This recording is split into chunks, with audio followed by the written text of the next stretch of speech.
ಸ್ನೇಹಿತರೆ, ನಮಸ್ಕಾರ. ರಾಜ್ಯದಲ್ಲಿ ನಿಧಾನವಾಗಿ ಬೈ ಎಲೆಕ್ಷನ್ನ ಕಾವು ಏರುತ್ತಾ ಇದೆ. ರಾಜ್ಯದಲ್ಲಿ 3 ವಿಧಾನಸಭಾ ಕ್ಷೇತ್ರಕ್ಕೆ ಈಗ ಬೈ ಎಲೆಕ್ಷನ್ ನಡಿಬೇಕಾಗಿದೆ. ಈ 3 ವಿಧಾನಸಭಾ ಕ್ಷೇತ್ರಗಳಲ್ಲಿ ಹೆಚ್ಚು ಗಮನವನ್ನು ಸೆಳೀತಾ ಇರುವಂತಹ ವಿಧಾನಸಭಾ ಕ್ಷೇತ್ರ ಯಾವುದು ಅಂತ ಹೇಳಿ ಕೇಳಿದ್ರೆ ಅದು ಚನ್ನಪಟ್ಟಣ ವಿಧಾನಸಭಾ ಕ್ಷೇತ್ರ. ಹೌದು, ಚನ್ನಪಟ್ಟಣ ವಿಧಾನಸಭಾ ಕ್ಷೇತ್ರ ಭಾರೀ ರಾಜಕೀಯ ತಿರುವುಗಳಿಗೆ ಸಾಕ್ಷಿಯಾಗ್ತಿರುವಂತಹ ಕ್ಷೇತ್ರ. ಈಗಾಗಲೇ ಡಿ.ಕೆ. ಬ್ರದರ್ಸ್ ಈ ಚನ್ನಪಟ್ಟಣ ವಿಧಾನಸಭಾ ಕ್ಷೇತ್ರವನ್ನು ತುಂಬ ಸೀರಿಯಸ್ ಆಗಿ ತೆಗೆದುಕೊಂಡಿದ್ದಾರೆ. ಆ ಕಾರಣಕ್ಕೋಸ್ಕರ ಇಲ್ಲಿ ಕಾಂಗ್ರೆಸ್ನಿಂದ ಯಾರು ಅಭ್ಯರ್ಥಿ ಆಗ್ತಾರೆ ಅನ್ನುವಂಥ ಗುಟ್ಟನ್ನು ಇನ್ನೂ ಕೂಡ ಬಿಟ್ಟುಕೊಟ್ಟಿಲ್ಲ.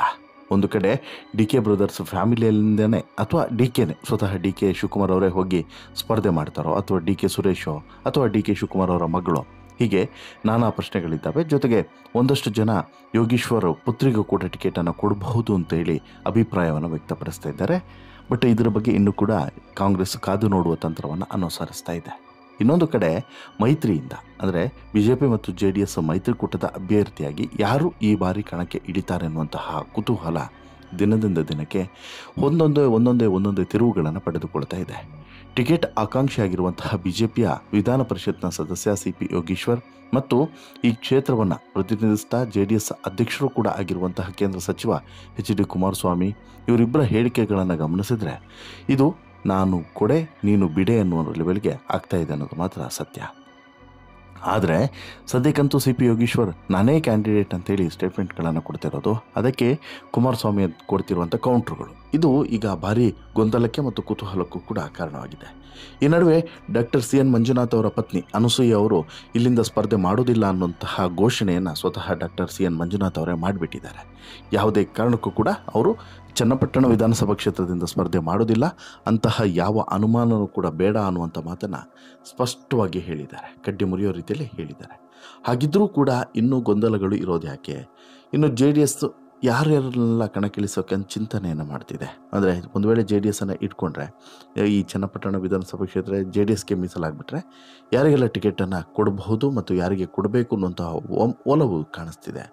ಇನ್ನೊಂದು ಕಡೆ BJPಗೆ ಏನಾದರೂ ಬಿಟ್ಕೊಟ್ರೆ BJPಯಿಂದ ಯಾರು ಸ್ಪರ್ಧೆ ಮಾಡ್ತಾರೆ, ಕೊಡದೇ ಇದ್ದರೆ ಏನು, ಈ ರೀತಿಯಾದಂಥ ಲೆಕ್ಕಾಚಾರಗಳಿದ್ದಾವೆ. ಕಾಂಗ್ರೆಸ್ನಂತೂ ಈಗ ಯಾರಿಗೂ ಕೂಡ ಕಲ್ಪನೆ ಮಾಡ್ಕೊಳ್ಳೋಕ್ಕೆ ಸಾಧ್ಯವಿಲ್ಲ. ಈಗ DK ಅಂತ ಹೇಳಿಬಿಟ್ಟು ನಿನ್ನೆವರೆಗೂ ಕೂಡ ಇದೆ, ಬಟ್ ಯಾವ ಕ್ಷಣದಲ್ಲಿ ಬೇಕಾದರೂ ಬದಲಾವಣೆ ಆಗಬಹುದು ಅನ್ನೋದು ಕೂಡ ಸತ್ಯ. ಹಾಗಾದರೆ ಯಾರು ಮೈತ್ರಿಯ ಅಭ್ಯರ್ಥಿ ಆಗ್ತಾರೆ, ಏನಿದರ ಲೆಕ್ಕಾಚಾರ, ಇದನ್ನು ನಿಮ್ಮ ಮುಂದೆ ಇಡ್ತಾ ಹೋಗ್ತೀನಿ. ಅದಕ್ಕಿಂತ ಮುಂಚೆ ನೀವು ಇನ್ನೂ ಕೂಡ ನಮ್ಮ ಚಾನಲನ್ನು ಸಬ್ಸ್ಕ್ರೈಬ್ ಮಾಡಿಲ್ಲ ಅಂದರೆ ದಯವಿಟ್ಟು ಕೂಡಲೇ ಸಬ್ಸ್ಕ್ರೈಬ್ ಮಾಡಿ ಸ್ನೇಹಿತರೆ.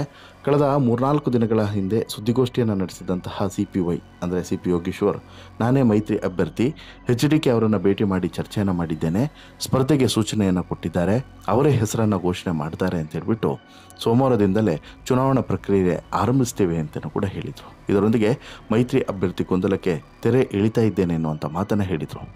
ಈ ಬೆಳವಣಿಗೆ ಬೆನ್ನಲ್ಲೇ ಮಾತನಾಡಿದಂಥ HD ಕುಮಾರಸ್ವಾಮಿ, ಇಲ್ಲ ಚನ್ನಪಟ್ಟಣ ಟಿಕೆಟ್ ಕುರಿತು ಇನ್ನೂ ಕೂಡ ನಿರ್ಧಾರ ಆಗಿಲ್ಲ, ಕ್ಷೇತ್ರದ JDS ಮುಖಂಡರು ಮತ್ತು ಕಾರ್ಯಕರ್ತರ ಅಭಿಪ್ರಾಯವನ್ನು ಪಡೆದು BJP ನಾಯಕರ ಜೊತೆಗೆ ಚರ್ಚಿಸಿ ಅಚ್ಚರಿಯ ಅಭ್ಯರ್ಥಿಯನ್ನು ಕಣಕ್ಕಿಳಿಸಲಾಗುವುದು ಅಂತಲೂ ಕೂಡ ಇಲ್ಲಿ ಕುಮಾರಸ್ವಾಮಿ ಹೇಳೋದ್ರ ಮೂಲಕ ಎರಡು ಹಕ್ಕಿಯನ್ನು ಕೂಡ ಒಂದೇ ಕಲ್ಲಲ್ಲಿ ಹೊಡೆಯೋದ್ರ ಮೂಲಕ CPY ಬಾಯಿ ಮುಚ್ಚಿಸುವಂಥ ಕೆಲಸವನ್ನು ಕುಮಾರಸ್ವಾಮಿ ಮಾಡ್ತಾರೆ. ಹಾಗಾದರೆ ಯಾಕೆ ಇಂತಹ ಸ್ಟೇಟ್ಮೆಂಟನ್ನು ಯೋಗೀಶ್ವರ್ ಕೊಟ್ಟರು ಅನ್ನುವಂಥ ಪ್ರಶ್ನೆ ನಿಮ್ಮಲ್ಲಿ ಇವಾಗ ಬಂದಿರ್ಬೋದು. ಅದು ಒಂದು ತಂತ್ರ ಅಂತಲೇ ಹೇಳ್ಬೋದು. ಹೌದು, ಮೈತ್ರಿ ನಾಯಕರನ್ನು ತನ್ನನ್ನು ತಾನು ಅಭ್ಯರ್ಥಿಯಾಗಿ ಘೋಷಿಸಬೇಕು ಅಂತ ಹೇಳ್ಬಿಟ್ಟು ಒಂದು ರೀತಿಯಲ್ಲಿ ಒತ್ತಡ ಸೃಷ್ಟಿಸುವಂಥ ತಂತ್ರ ಇದು ಅನ್ನೋಂಥ ಮಾತುಗಳು ಬರ್ತವೆ. ತಾವು ಆಕಾಂಕ್ಷಿ ಎಂಬುದನ್ನು ತೋರಿಸಿಕೊಳ್ಳದೆ ಪಕ್ಷದ ನಾಯಕರು ಸೂಚನೆಯನ್ನು ಪಾಲಿಸುವೆ ಅನ್ನುತ್ತಿರುವಂತಹ CPY ಮಾಧ್ಯಮದ ಮುಂದೆ ನಾನೇ ಅಭ್ಯರ್ಥಿ ಅಂತೇಳಿ ಹೇಳ್ಕೊಂಡಿರೋದು ಇದಕ್ಕೆ ಪುಷ್ಟಿಯನ್ನು ಕೊಟ್ಟಿದೆ. ಮಂಡ್ಯದಲ್ಲಿ ಎಚ್ಚರಿಕೆ ಗೆದ್ದ ನಂತರ ದಿನಕ್ಕೆ ಕ್ಷೇತ್ರದಲ್ಲಿ ಉಪಚುನಾವಣೆ ಕಾವು ಶುರುವಾಗಿದೆ. ಚನ್ನಪಟ್ಟಣದಿಂದ ರಾಜಕೀಯದ ಹೊಸ ಅಧ್ಯಾಯ ಶುರು ಮಾಡಬೇಕು ಅಂತ ಹೇಳಿಬಿಟ್ಟು ಉಪಮುಖ್ಯಮಂತ್ರಿ DK ಶಿವಕುಮಾರ್ ಜನಸ್ಪಂದನದ ಹೆಸರಿನಲ್ಲಿ ಚುನಾವಣಾ ಪ್ರಚಾರಕ್ಕೆ ಚಾಲನೆಯನ್ನು ಕೊಟ್ಟಿದ್ದಾರೆ. ಆದರೆ ಮೈತ್ರಿ ನಾಯಕರು ಅಭ್ಯರ್ಥಿ ಆಯ್ಕೆಯ ಗೊಂದಲದಲ್ಲಿ ಸಿಲುಕಿದ್ದಾರೆ. BJPಯಿಂದ ಯೋಗೀಶ್ವರ್ ಹೆಸರೊಂದೇ ಕೇಳಿ ಬಂದಿದೆ, JDSನಿಂದ ನಿಖಿಲ್ ಕುಮಾರಸ್ವಾಮಿ, ಅನಸೂಯ ಮಂಜುನಾಥ್ ಅವರ ಹೆಸರು ಇದೆ, ಜೊತೆಗೆ ಪಕ್ಷದ ಸ್ಥಳೀಯ ಅಧ್ಯಕ್ಷ ಜಯಮುತ್ತು ಹೆಸರು ಕೂಡ ಮುನ್ನೆಲೆಗೆ ಬಂದಿದೆ. ಆದರೆ ಯೋಗೀಶ್ವರ್ ಜೊತೆಗೆ HDK ವೇದಿಕೆಯನ್ನು ಹಂಚಿಕೊಂಡರೂ ಕೂಡ ಇವರು ಅಭ್ಯರ್ಥಿ ಆಗುವಂಥ ಕುರಿತು ಒಂದೇ ಒಂದು ಮಾತನಾಡಿಲ್ಲ. ಇದು ಉಭಯ ಪಕ್ಷಗಳ ಮುಖಂಡರು ಹಾಗೂ ಕಾರ್ಯಕರ್ತರ ಗೊಂದಲಕ್ಕೂ ಕೂಡ ಕಾರಣ ಆಗಿದೆ. ಹಾಗಂದ ಮಾತ್ರಕ್ಕೆ ಇಲ್ಲಿ ಒಂದು ಲೆಕ್ಕದಲ್ಲಿ ಇಲ್ಲ, ಯೋಗೀಶ್ವರ ಉತ್ತಮವಾದಂಥ ಕೆಲಸವನ್ನು ಮಾಡ್ತಿದ್ದಾರೆ, ಎಲ್ಲದೂ ಕೂಡ ಕರೆಕ್ಟ್. ಆದರೆ ಇಲ್ಲಿ HDKಗೆ ಒಂದಷ್ಟು ಹಿಂಜರಿಕೆಗಳಿದ್ದಾವೆ. ಏನದು? ಕಳೆದ 2 ಚುನಾವಣೆಗಳಿಂದ ಕ್ಷೇತ್ರ HDK ಮತ್ತು CPI ನಡುವಿನ ಸಮರಕ್ಕೆ ಈ ಸಾಕ್ಷಿ ಆಗ್ತಾನೆ ಬಂದಿದೆ. ಸಿಪಿಐ ಮಣಿಸುವ ಸಲುವಾಗಿಯೇ ಎಚ್ಡಿಕೆ ರಾಮನಗರ ತೊರೆದು ಚನ್ನಪಟ್ಟಣಕ್ಕೆ ಬಂದಿದ್ರು. ಬಿಜೆಪಿ ಜೊತೆಗೆ ಕೈ ಜೋಡಿಸಿದ ಬಳಿಕ ಎದುರಾಗಿರುವಂಥ ಉಪಚುನಾವಣೆಯಲ್ಲಿ ಯೋಗೇಶ್ವರ್ಗೆ ಕ್ಷೇತ್ರವನ್ನು ಬಿಟ್ಟರೆ ಮತ್ತೆ ತೆನೆ ತೆಕ್ಕೆಗೆ ತೆಗೆದುಕೊಳ್ಳೋದು ಕಷ್ಟ. ಏಕೈಕ ಶಾಸಕ ಸ್ಥಾನವನ್ನು ಮರಳಿ ಗಟ್ಟಿಸಿಕೊಳ್ಳೋದಿದ್ದರೆ ಜಿಲ್ಲೆಯಲ್ಲಿ ಪಕ್ಷದ ಅಸ್ತಿತ್ವಕ್ಕೆ ಧಕ್ಕೆ ಆಗಲಿದೆ ಅನ್ನುವಂತಹ ಆತಂಕ ಕುಮಾರಸ್ವಾಮಿಗೆ ಇದೆ. ಇದುವರೆಗೆ ಯೋಗೇಶ್ವರ್ ವಿರುದ್ಧ ಹೋರಾಡಿಕೊಂಡು ಬಂದಿರುವಂಥ JDS ಕಾರ್ಯಕರ್ತರಿಗೂ ಕೂಡ ಯೋಗೇಶ್ವರ್ ಅಭ್ಯರ್ಥಿಯಾಗೋದಕ್ಕೆ ವಿರೋಧವಿದೆ. ಹೀಗಾಗಿ ಎಚ್ಡಿಕೆ ಕುಟುಂಬ ನಿಖಿಲ್ ಕುಮಾರಸ್ವಾಮಿ ಅಥವಾ ಅನಸೂಯ ಮಂಜುನಾಥ್ ಅವರನ್ನು ಈಗ ಕಣಕ್ಕಿಳಿಸುವಂತಹ ತೀರ್ಮಾನಕ್ಕೆ ಬಂದಿದೆ. ಅವರಿಬ್ಬರೂ ಕೂಡ ಒಪ್ಪದೇ ಇದ್ದರೆ ಜಯಮುತ್ತು ಅವರನ್ನು ಆಯ್ಕೆ ಮಾಡುವಂಥ ಸಾಧ್ಯತೆ ಇಲ್ಲಿ ಸ್ಪಷ್ಟವಾಗಿ ಕಾಣಿಸ್ತಿದೆ. ಯೋಗೇಶ್ವರ್ ಮುಂದಿರುವಂತಹ ದಾರಿಗಳು ಏನು ಅಂತೇಳಿ ನೋಡಿದ್ರೆ 2.5 ದಶಕಗಳಿಂದ ಚನ್ನಪಟ್ಟಣವನ್ನೇ ತಮ್ಮ ನೆಲೆ ಮಾಡಿಕೊಂಡು ರಾಜಕೀಯವನ್ನು ಮಾಡಿಕೊಂಡು ಬಂದಿರುವಂತಹ ಸಿಪಿಐಗೆ ಕ್ಷೇತ್ರ ಬಿಟ್ಟರೆ ಬೇರೆಲ್ಲೂ ಕೂಡ ಅಸ್ತಿತ್ವ ಇಲ್ಲ. ಬದಲಾದಂಥ ರಾಜಕೀಯದಲ್ಲಿ ಎಚ್ಡಿಕೆ ಎದುರು ಸತತ 2 ಸಲ ಸೋತಿರುವಂತಹ ಯೋಗೇಶ್ವರ್ ತನ್ನ ನೆಲೆಯನ್ನು ಗಟ್ಟಿಗೊಳಿಸಿಕೊಳ್ಳೋದಕ್ಕೆ ಇದೊಂದು ಸಕಾಲ. ಇದಕ್ಕೆ ಉಪಚುನಾವಣೆಯಲ್ಲಿ ಸ್ಪರ್ಧಿಸಿ ಗೆಲ್ಲೋದೊಂದೇ ದಾರಿ. ಮೈತ್ರಿ ಸ್ಥಿತಿಯಲ್ಲಿ ಎಚ್ಡಿಕೆ ಮರ್ಜಿಯಲ್ಲಿ ಟಿಕೆಟನ್ನು ಪಡಿಬೇಕು ಅನ್ನೋದು ಯೋಗೇಶ್ವರ್ ಲೆಕ್ಕಾಚಾರ.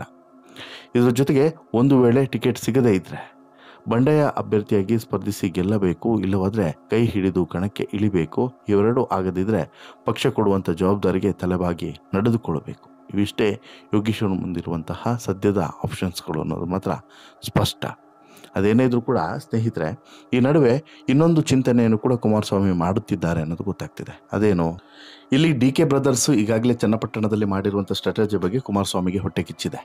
ಈ ಕಾರಣಕ್ಕೋಸ್ಕರ ಮೇಲಿಂದ ಮೇಲೆ ಬೇರೆ ಬೇರೆ ಸ್ಟೇಟ್ಮೆಂಟ್ಗಳನ್ನು ಕೊಡ್ತಿದ್ದಾರೆ ಮತ್ತು ಭಯನೂ ಕೂಡ ಇದೆ. ಒಂದು ವೇಳೆ DK ಶಿವಕುಮಾರ್ ಅಥವಾ DK ಸುರೇಶ್ ಅಥವಾ ಅವರ ಫ್ಯಾಮಿಲಿಯಲ್ಲಿ ಯಾರಾದರೂ ಸ್ಪರ್ಧೆ ಮಾಡಿದರೆ ಸಹಜವಾಗಿ JDSನ ಭದ್ರಕೋಟೆ ಛಿದ್ರವಾಗುವಂತಹ ಭಯ ಕುಮಾರಸ್ವಾಮಿಗೆ ಇದೆ.